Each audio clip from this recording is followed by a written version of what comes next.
Dr. Amporn's life story reads like a novel. It almost reads like fiction, but it isn't. As a writer, the biggest challenge was accessing the unimaginable. I had no idea what it would feel like to grow up in a market by yourself with only dogs as your companion. And so, as I was writing the book, living in Hua Hin, I spent time visiting these kinds of markets.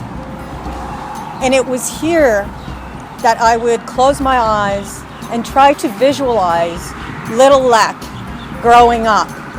What it would be like as a 5-year-old to have a market like this as your home, to sleep here, to eat here when you could. And so these markets help me visualize, feel what it is like to be Lek growing up in a market of Surin.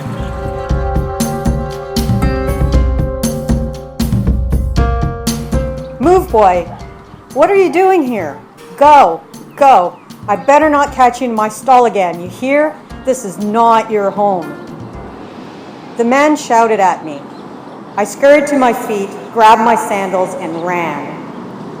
I felt the sting of a bamboo pole thrashing at my legs. How come I had not heard the morning sounds? Usually, the vendors' squeaky carts woke me, providing enough warning for me to disappear before they reached their stalls. Not this morning. The owner caught me sleeping under his fruit table. More bad luck. I scolded myself. This was the best place I had found to sleep for weeks.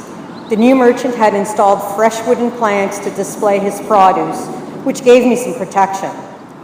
He was hardworking and cleaned his stall every night. Stupid boy. I cursed myself under my breath.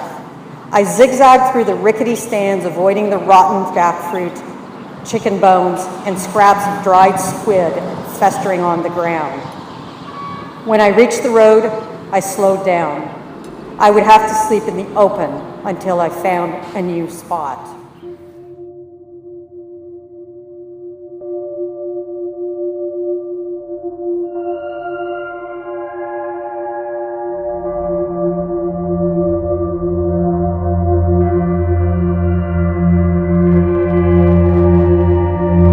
Trying to imagine Lek as Nam Lek, what his life would have been like living in a temple, was one of the greatest challenges. As a woman, I did not have the ability to interview monks, and certainly not monks of his generation. It was also difficult for me to walk freely in the temples, to observe the monks directly, to try and understand what life on the grounds here or any temple would be like. So the best I could do was visit a lot of temples and sit quietly and absorb the sounds, catch a glimpse of a monk, and listen to Dr. Amporn talk about his days when he was Nam Amporn.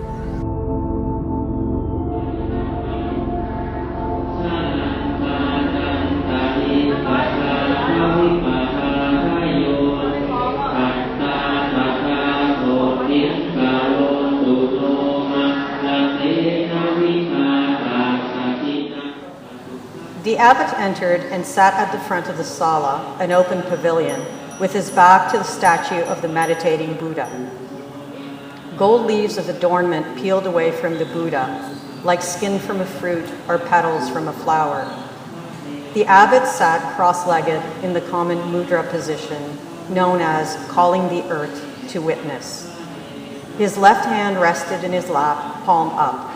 His right arm extended in front of him, fingers pointing to the ground.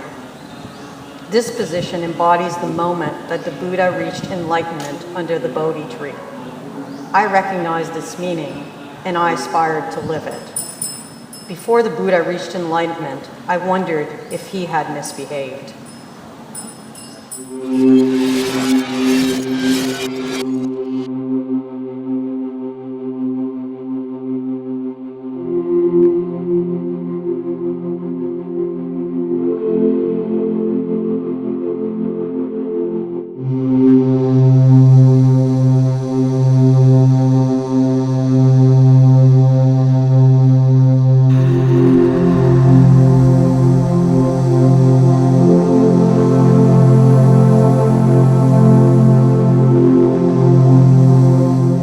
Dr. Amporn's life really is one of inspiration.